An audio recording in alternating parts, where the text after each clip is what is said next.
तो यार इस वीडियो पे काफी तगड़ा रेस्पॉन्स दिखाने के लिए थैंक यू। सिर्फ एक दिन में ऑलमोस्ट 100 के पूरे करवा दिए तुमने इस पे। यानी आज की इस वीडियो से मैं स्टार्टिंग करने वाला हूँ कलिंगम फाइट्स की, और इस वीडियो में हम बात करेंगे यूजी और मेगुमी की फाइट्स के ऊपर। अगेंस्ट में नहीं एक दूसरे के, बल्कि काफी खतरनाक 1000 ईयर ओल्ड सॉर्सरर्स से। So if you are interested keep watching.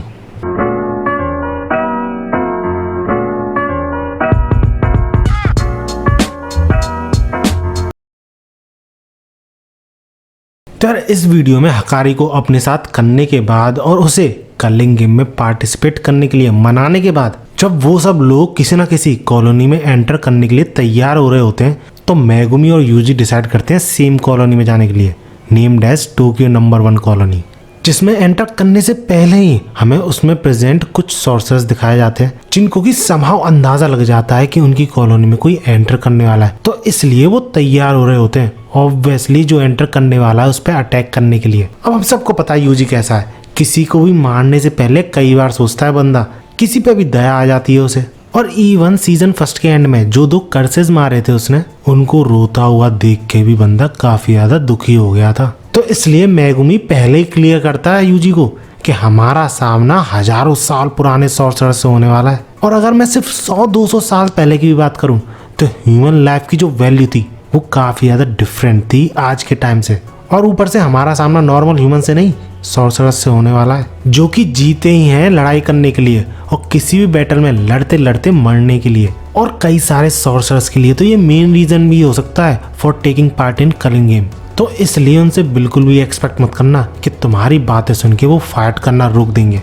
जिस पे यूजी भी लाइक कि हाँ और बाकी सब सारी कर्स्ड स्पिरिट्स ही ना, उनको और ठिकाने लगाना है जब हमें मौका मिले, राइट। जिसके जवाब में मेगुमी मिलता है हाँ, स्पेशली रात में। इसके बाद मेगुमी ये बोलता है कि ऐसा होने की भी काफी ज्यादा चांसेस हैं कि हमें मॉडर्न सॉर्सरर्स मिले, जिनमें से कईयों को जबरदस्ती भी कलिंग गेम में एंटर कराने की कोशिश करी गई है, लाइक हिज सिस्टर। और ऐसे लोगों से उन्हें ज्यादा से ज्यादा इन्फॉर्मेशन निकालने की कोशिश करनी है। इसका जैसे ही मेगुमी उस बैटलफील्ड यानी उस कॉलोनी के बैरियर को टच करता है, तभी कोगाने अपीयर हो जाती है, जो कि कंफर्म करती है कि वो एंटर करना चाहता है कि नहीं कलिंग गेम में। और रही बात यूजी की, उसको कंफर्म करने की जरूरत नहीं थी, वो पहले ही एक पार्टिसिपेंट था, क्योंकि उसके अंदर भी तो एक 1000 ईयर ओल्ड सॉर्सरर है नेम्ड एज सुकुना। अब मेगुमी ऑब्वियसली हाँ कर देता है उसके एंटर करने के लिए कंसेंट में, और वो दोनों एंटर करते हैं एक साथ। लेकिन गैस व्हाट, एक साथ एंटर करने का कोई फायदा नहीं होता, क्योंकि वो दोनों अलग अलग हो जाते हैं। क्योंकि इस कॉलोनी में एंटर करते ही प्लेयर को रैंडमली 9 जगहों में से किसी एक जगह पर गिराया जाता है। अब जब यूजी हवा में होता है तो वो नीचे देखता है एक बंदे को, लेकिन उसे समझ में नहीं आ रहा होता है कि बंदा है क्या, सॉर्सरर है या फिर नॉर्मल ह्यूमन है, और अपने हाथ में ये ट्रैफिक वार्ड क्यों पकड़ रखा है इसने। और तभी वो रियलाइज करता है कि उसके बगल से बहुत ही तेज उड़ते हुए कोई चीज आ रही है। लेकिन इससे पहले कि वो देखता कि क्या आ रहा है उसकी तरफ, वो चीज यूजी से बहुत तेज टकरा जाती है, I mean अटैक कर देती है। But surprising for her, Yuji पर घंटा फर्क नहीं पड़ता इस अटैक का, जबकि ये अटैक इतना स्ट्रॉन्ग था कि नॉर्मल पर्सन को अगर लगता ना तो उसके पर कच्चे उड़ जाते, जबकि यूजी फ्लिंच तक नहीं करता। जिस वजह से वो समझ जाती है कि यूजी उसकी औकात के बाहर है, तो इसलिए वो अपने पार्टनर को बुलाती है। और बुलाने के बाद वो जब यूजी को देखती है तो यूजी अपना अटैक ऑलरेडी छोड़ चुका होता है उस पर, जो कि होता है एक पत्थर कर्स एनर्जी से इम्ब्यूडेड। और यूजी सिर्फ एक पत्थर में उस सॉर्सरर को वहीं ढेर कर देता है, जिस चीज से यूजी खुद शॉक्ड हो जाता है। लेकिन इतने में वहां पर एंट्री होती है उसके पार्टनर, उसके डार्लिंग की। लेकिन ये बंदा यूजी को पहचान जाता है, आई डोंट नो हाउ। क्या तुम्हें पता है ये कब मिला था यूजी से? लेट मी नो इन कमेंट्स। इसका सीन चेंज होता है और हमें दिखाया जाता है मेगुमी, जिसको की बड़ी ही कमजोर सी सॉर्सरर मिली होती है, जो कि मुझे मेरे स्कूल की काफी ज्यादा एटीट्यूड वाली लड़की की याद दिला रही होती है। वो होती है ना नखरे करने वाली और ओवर एक्टिंग करने वाली लड़कियां, बस वही। और मेगुमी वो वैसे ही काफी ज्यादा बुरे मूड में होता है, क्योंकि वो यूजी से अलग हो चुका है और नुए भी इसको नहीं ढूंढ पा रहा, क्योंकि उन दोनों के बीच में काफी ज्यादा डिस्टेंस होने की वजह से। लेकिन क्योंकि उसे पता था कि यूजी भी हिगुरुमा की तरफ ही जा रहा होगा, तो वो उस लड़की से हिगुरुमा की पोजीशन पूछता है कि क्या उसे पता है। जिस पर फिर से वो लड़की एटीट्यूड में बड़ी ही ओवर एक्टिंग करते हुए ये बोलती है कि अच्छा तुम उस बंदे को ढूंढ रहे हो जिसके के पास 100 पॉइंट्स हैं। हाँ मैं तुम्हें बता सकती हूँ, लेकिन इन एक्सचेंज मुझे भी कुछ चाहिए, और वो चीज थी प्रोटेक्शन। अरे नहीं भाई, ये वाला प्रोटेक्शन नहीं यार। वो चाहती थी मेगुमी उसका नाइट बने और बाकी सारे खतरनाक सॉर्सरर्स से उसे बचाए, जिस पे मेगुमी तुरंत ही हाँ कर देता है। लेकिन वो ये क्लियर कर देता है कि अगर वो झूठ बोल रही है तो उसके साथ बहुत बुरा होगा। जिस पे वो लड़की भी like, oh come on, stop calling me you, call me Remy. इसके बाद सीन चेंज होता है और हमें दिखाई जाती है यूजी की फाइट। और इस फाइट की स्टार्टिंग ही यूजी उसी अटैक से करता है जिस अटैक से वो लड़की परास्त हो गई। लेकिन इस अटैक से ये सॉर्सरर बच जाता है और यूजी तुरंत ही उसकी तरफ भागना शुरू करता है और उछल के उसका पैर पकड़ के एक पूरी बिल्डिंग में घसीटते हुए जमीन पर ले आता है। और ऐसी यूजी की छलांग और उसकी पावर्स, स्ट्रेंथ देख के सारे लोगों की तरह ये भी शॉक्ड। लेकिन उसे जमीन पर लाने का भी कोई फायदा नहीं होता, क्योंकि वहां पर भी वो अपने प्रोपेलर्स के थ्रू ही अटैक कर रहा था यूजी पे, जिससे यूं समझ लो यूजी बच ही जाता है बार बार और उससे दूर भागता है, क्योंकि उसके पास रहकर उसे नॉकआउट करना तो छोड़ो, यूजी खुद सेफ नहीं है।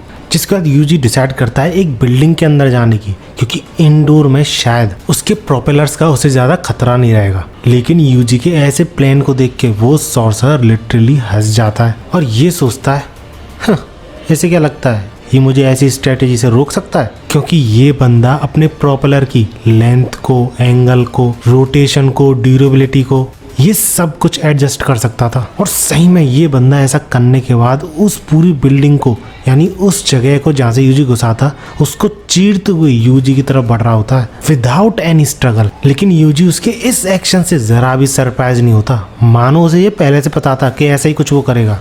और उस औरत की वजह से जिससे कि वो अभी लड़ा था, उसे अंदाजा लग जाता है कि ये बंदा वो औरत लगभग सेम से है। इनके हेड तो काफी ज्यादा स्ट्रॉन्ग है, ड्यूरेबल है, लेकिन इनकी बाकी की बॉडी काफी ज्यादा वीक है। यानी हेड से जितना दूर तुम अटैक करोगे उतनी ही जल्दी इन्हें नॉकआउट कराया जा सकता है। लेकिन बंदा फुल बैडएस मोड में ये बोलता है, लेकिन फिर भी हेड कितना भी स्ट्रॉन्ग क्यों ना हो, अगर मैं उस पर अपना अटैक लैंड करता हूँ तो उसकी खोपड़ी को फोड़ के रख सकता हूँ। और बंदा सिर्फ कहता नहीं, करके दिखाता है। सिर्फ एक पंच में इस बंदे के सिर से खून का फुब्बारा सा निकलने लग जाता है। तुम उसके सर के ऊपर गौर करके देख भी सकते हो। लेकिन ये बंदा बड़े ही कॉन्फिडेंस के साथ हंसते हंसते ये बोलता है कि तुम्हारी फिस्ट क्रैक हो गई है ना, लगता है एट द एंड मैं ही जीतूंगा।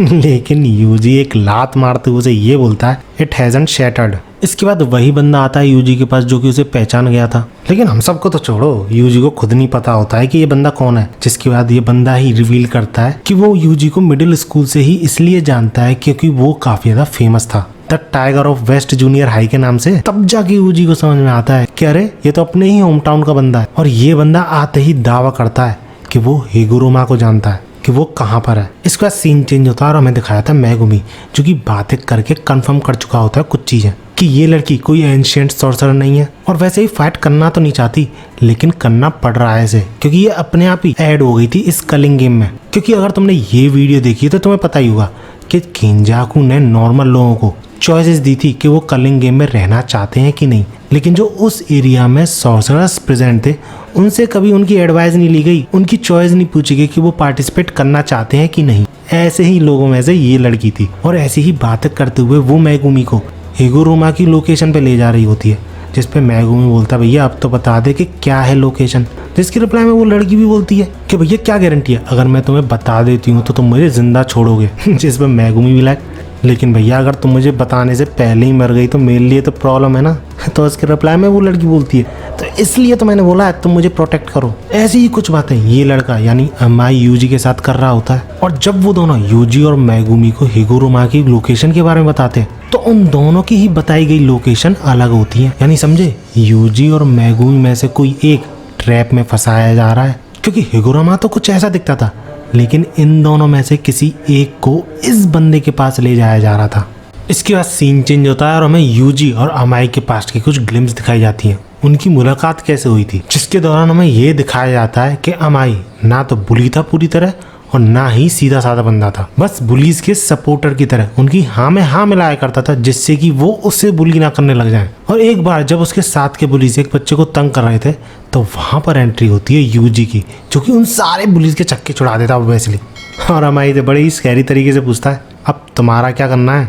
अब इसके बाद क्या होता है हमें दिखाया तो नहीं जाता, लेकिन प्रोबेबली अमाई ने माफी मांग ली होगी और बुलीज के संग रहना छोड़ दिया होगा। इसके बाद सीन चेंज होता है और हमें ये दिखाया जाता है कि मेगुमी और यूजी एक साथ हिगुरुमा की तरफ बढ़ रहे होते हैं। लेकिन जिस बंदे को धोखा मिलता है वो होता है मेगुमी, क्योंकि ये शातिर लड़की उसे ले जाती है रीगे के पास या फिर रेगी के पास, जो भी है। जो देख के मेगुमी को काफी ज्यादा गुस्सा तो आती है उस लड़की पर, लेकिन अब कर भी क्या सकते थे, तो इसलिए वो फाइट करने को तैयार हो जाता है। और वहीं दूसरी तरफ यूजी की मुलाकात होती है हिगोरोमा से, जो कि सूट में ही बाथटब के मजे ले रहा होता है। अब क्योंकि हिगोरोमा जेन्युइन पर्सन लग रहा था यूजी को, और ऊपर से वो कोई एंशिएंट सॉर्सरर का रिकार्नेशन नहीं था, मॉडर्न सॉर्सरर ही था, इसलिए वो उससे नेगोशिएट करने की कोशिश करता है कि वो कलिंग गेम को एंड करना चाहते हैं। स्पेसिफिकली बोला जाए तो कुछ ऐसे रूल ऐड करना चाहते हैं जिससे कि एक दूसरे को मारने की जरूरत ना पड़े उन्हें, और ऐसा करने के लिए उन्हें 100 पॉइंट्स चाहिए थे, जो कि हिगोरोमा के पास थे। लेकिन इन सब से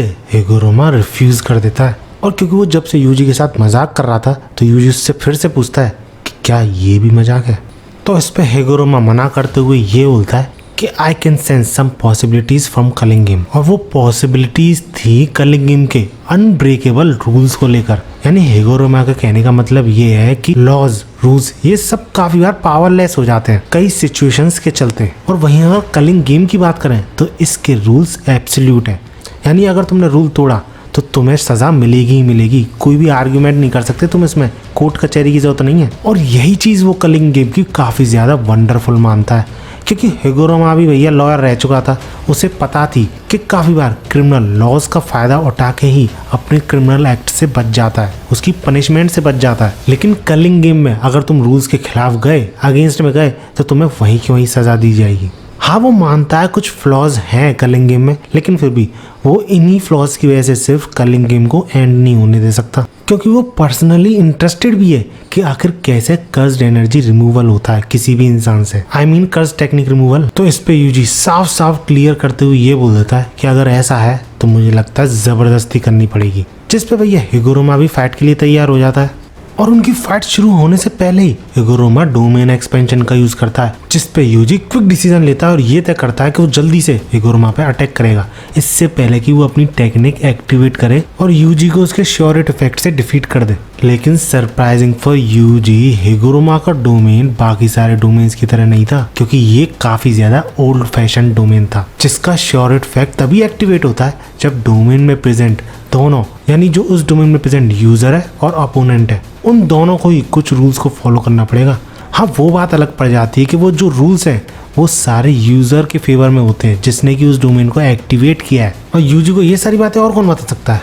ऑब्वियसली तेंजिन ने ही ये सब बताया था। और हिगोरोमा का डोमेन एक कोर्ट की तरह है, जिसमें कि ऑब्वियसली लॉज और रूल्स तो होंगे ही ना, जिसमें यूजी पे ये इल्जाम लगाया जाता है कि वो 18+ गेम खेल रहा था माजी या फिर मेजी वेगास स्टोर में अंडर एज होने के बावजूद। और इस एक्विजिशन के थ्रू हमें हिगोरोमा का पूरा डोमेन समझाया जाता है, क्योंकि थोड़ा कॉम्प्लिकेटेड है ना इसका डोमेन, जिसे मैं तुम्हें शॉर्ट और सिंपल तरीके से समझाता हूँ। सो बेसिकली इस डोमेन में होता क्या है कि तुम अपने अपोनेंट पे इल्जाम लगाते हो, जिस पे बेस्ड ये जो जजमैन है एविडेंस भी देता है यूजर को, यानी जिसने कि वो डोमेन एक्टिवेट किया है। लेकिन जो यूजर है उसे ना तो उस एविडेंस के बारे में पता होता है, ना ही उस इंसिडेंट के बारे में ज्यादा, और वो एविडेंस अपोनेंट का गुना 100% प्रूफ कर देगा, ये कभी गारंटी नहीं होती। हाँ, कर सकता है और हो सकता है ना भी कर पाए, लेकिन ये यूजर को भी नहीं पता है, यानी जिसका डोमेन है वो। तो इसलिए अपोनेंट के पास 3 चॉइसेस बचती हैं कि वो उस गुनाह के अगेंस्ट में क्या करे। पहली चीज, या तो साइलेंस बोलो या फिर नो बोल दो कि नहीं मैंने नहीं किया है।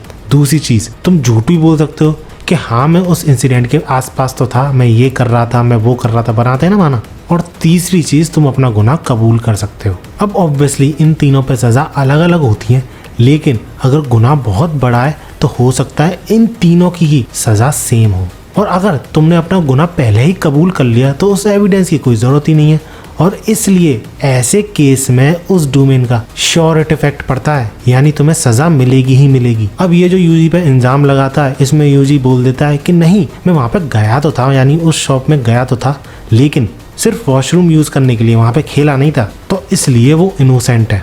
लेकिन हिगोरोमा का एविडेंस निकलता है एक फोटो जो कि उसी गेम प्लेइंग मशीन के पास थी, जिसमें कि यूजी साफ साफ उस मशीन के पास खड़ा है, जिसपे यूजी भी लाइक भारी मिस्टेक हो गया सर, एकदम ब्लंडर हो गया।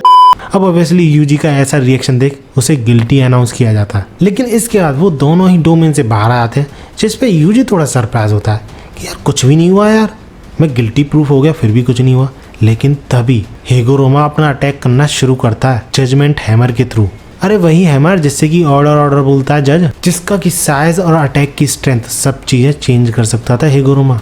लेकिन भैया अपने यूजी को इतने ऐसे अटैक से क्या ही फर्क पड़ता है, बंदा फिर से अपने पैरों पे खड़ा हो जाता है। हाँ उसे इस अटैक से डैमेज तो मिलता है लेकिन इतना बड़ा नहीं था। लेकिन भैया हेगोरोमा यहाँ पे रुकता नहीं है, बंदा अटैक पे अटैक करे जा रहा होता है और यूजी को सांस लेने का संभलने तक का मौका नहीं मिलता। And it's majorly because of his hammer, जिसकी की शेप साइज स्ट्रेंथ जो भी कुछ चाहो इमेजिन कर सको सब चेंज हो सकता था। और हमें ये एक्सप्लेन करा जाता है कि हेगोरोमा इतना टैलेंटेड है कि बंदे ने ये सारी चीज़ें कैसे कर्स एनर्जी काम करती है, डोमेन एक्सपेंशन कैसे काम करता है, कैसे वो अपने डोमेन एक्सपेंशन को स्ट्रेंथन कर सकता है, ये सब कुछ सिर्फ 12 दिन में सीखा है। क्योंकि 12 दिन पहले ही उसकी अवेकनिंग हुई थी, उसकी कर्स टेक्निक की अवेकनिंग हुई थी।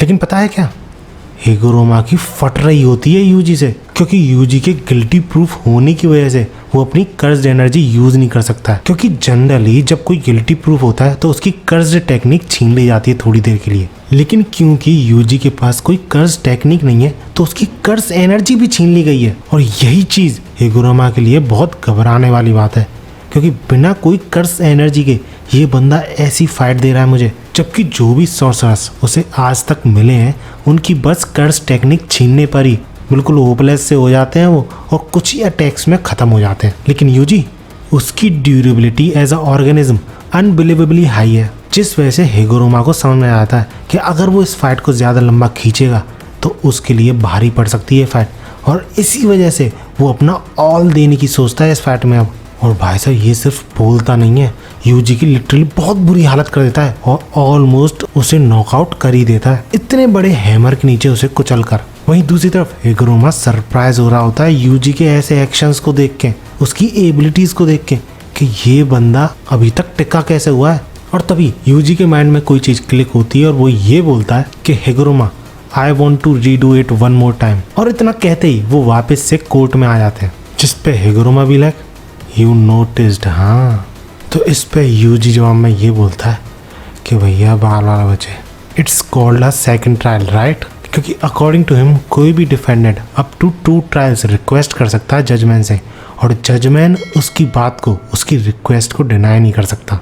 लेकिन इसके बाद जो यूजी पे एक्यूजेशन लगाया जाता है उसके लिए तो वो खुद ही काफ़ी ज़्यादा गिल्टी था पहले से, जो कि था committing mass murder in Shibuya on October 31, 2018। और ये सुन के यूजी शॉक्ड, लेकिन इस बात को ज़रा सा भी डिफेंड नहीं करता, वो तुरंत ही बोल देता है कि yeah I killed them, I am not lying, not trying to deny it. और ये चीज़ सुन के हेगोरोमा गुस्सा छोड़ो शॉक हो जाता है, सरप्राइज हो जाता है, क्योंकि उसे विश्वास नहीं हो रहा होता है कि यूजी इस बात पे एग्री कर गया है। लेकिन वहीं जजमेंट वो काफ़ी ज़्यादा फ्रीक आउट होते हुए गुस्से में ये बोलता है गिल्टी कॉन्फिस्केशन, डेथ पेनल्टी। अब यूजी के गिल्टी प्रूफ होने के बाद और उसे डेथ पेनल्टी मिलने के बाद हेगोरोमा को मिलती है एग्जीक्यूशनर स्वॉर्ड। और इसके बाद हमें ये भी एक्सप्लेन कराया जाता है कि यूजी को जो सजा मिली है वो हैवीएस्ट सेंटेंस है जो कि एक जजमेंट दे सकता है, यानी एक एग्जीक्यूशनर स्वॉर्ड और ऊपर से कॉन्फिस्केशन, यानी यूजी की कर्स एनर्जी रिमूव कर देना टेम्परेली। और हमें ये भी एक्सप्लेन कराया जाता है कि एग्जीक्यूशनर स्वॉर्ड से सिर्फ एक बार स्लैश होने पर अपोनेंट की वहीं की वहीं डेथ हो जाती है। और रही बात हेगोरोमा की, वो काफ़ी ज़्यादा इरिटेटेड, फ्रस्ट्रेटेड फील कर रहा होता है, क्योंकि आज तक जब वो नॉर्मल लॉयर था उसे सारे लोग ऐसे ही मिले हैं जो कि वैसे तो विक्टिम थे लेकिन बचने की कोशिश करते थे। लेकिन यूजी ऐसा नहीं था, बंदे ने वैसे खुद नहीं मारे थे वो सारे लोग, मर्डर उसने थोड़ी किए थे, सुकुना ने किए थे, लेकिन स्टिल उस इंसिडेंट की जिम्मेदारी वो अपने ऊपर लेता है। इसलिए तो वो इतना ज़्यादा शॉक था जब यूजी ने कन्फेस कर लिया था कि हाँ उसने ही मर्डर किया है शिबुया इंसिडेंट में। इसलिए जब उन दोनों की फाइट होती है तो यूजी अलग अलग टैक्टिक्स यूज कर रहा होता है सो डैट वो एक भी स्लैश ना खा पाए उस स्वॉर्ड का। लेकिन स्टिल हेगोरोमा को मौका मिलता है यूजी पर अटैक करने का, लेकिन फिर भी वो करता नहीं है, क्योंकि जो उसे एविडेंस में मिले थे जजमेंट के थ्रू उसको उसने खोल के भी देखा था और उसमें ये चीज़ लिखी हुई थी कि एक डीमन जो कि यूजी के अंदर है उसने ये मार धाड़ करी है। लेकिन स्टिल यूजी ने ये इल्ज़ाम अपने ऊपर लिया, जिस वजह से एट द एंड वो यूजी के हाथों हारने की तय करता है। जिसके बाद वो यूजी से लॉज के थ्रू, आर्टिकल्स के थ्रू बताता भी है कि ये तुम्हारी गलती नहीं है, तुम फॉल्ट पे नहीं हो, क्योंकि सुकुना ने तुम पे कंट्रोल ले लिया था, बल्कि यू आर इनोसेंट। लेकिन अभी भी यूजी बोलता है इट्स माई फॉल्ट। और इसकी रीजनिंग वो ये देता है कि वो वीक था कि उसने सुकुना को कंट्रोल लेने दिया। इसके बाद वो दोनों बातें करते हैं, जिसके बाद हिगुरोमा अपने पॉइंट्स दे देता है यूजी को। हिगुरोमा अपने पॉइंट्स के थ्रू एक रूल ऐड करता है, जो कि ये था कि players can give any amount of points they want to another player, जो कि अप्रूव भी हो जाता है कोगाने के थ्रू। अब ऐसा करके रूल नंबर 8 को नलिफाई कराया जा सकता था, क्योंकि उसके अकॉर्डिंग अगर पॉइंट चेंज नहीं होते हैं तो कर्स टेक्निक रिमूवल हो जाएगा उस प्लेयर का। लेकिन क्योंकि अब एक दूसरे को पॉइंट दिए जा सकते हैं तो मारने की जरूरत ही नहीं है किसी प्लेयर को, पॉइंट एक्सचेंज कर लो। जिसके बाद हिगुरोमा जब वहां से निकलने ही वाला होता है तो यूजी उससे बोलता है कि हिगुरोमा तुम हमारी हेल्प भी कर सकते हो, so could you join us. तो इस पे हिगुरोमा ये बोलता है कि नहीं, ऐसा नहीं कर पाऊंगा मैं, क्योंकि मैंने काफी ज्यादा बुरे काम किए हैं। और बुरे काम से उसका मतलब था जो 20 सॉर्सरर्स को उसने मारा है ना, वो, जिस वजह से कलिंग गेम खत्म होने के बाद वो अपने आप को गिरफ्तार भी करवाएगा, क्योंकि ना सिर्फ उसने सॉर्सरर्स को मारा है बल्कि जो 2 पॉइंट्स एक्स्ट्रा थे उसके पास, वो एक जज और एक प्रोसिक्यूटर के थे। इसके बाद सीन चेंज होता है और हमें दिखाई जाती है मेगुमी की फाइट, जिसके के दौरान मेगुमी लिटरली 2-3 बंदों से एक साथ लड़ रहा होता है। लेकिन इस फाइट की बात हम अगली वीडियो में करेंगे। And let me tell you, अगली वीडियो में एंजल की एंट्री होगी, जो कि मेगुमी से मिलेगी। हाँ, वही जो गोजो को फ्री करने वाली है, बात करी थी ना मैंने इस वीडियो में। सो इंटरेस्टेड हो तो सब्सक्राइब करके रखना चैनल। वीडियो अच्छी लगी है तो लाइक जरूर कर देना। मिलते हैं अगली वीडियो में और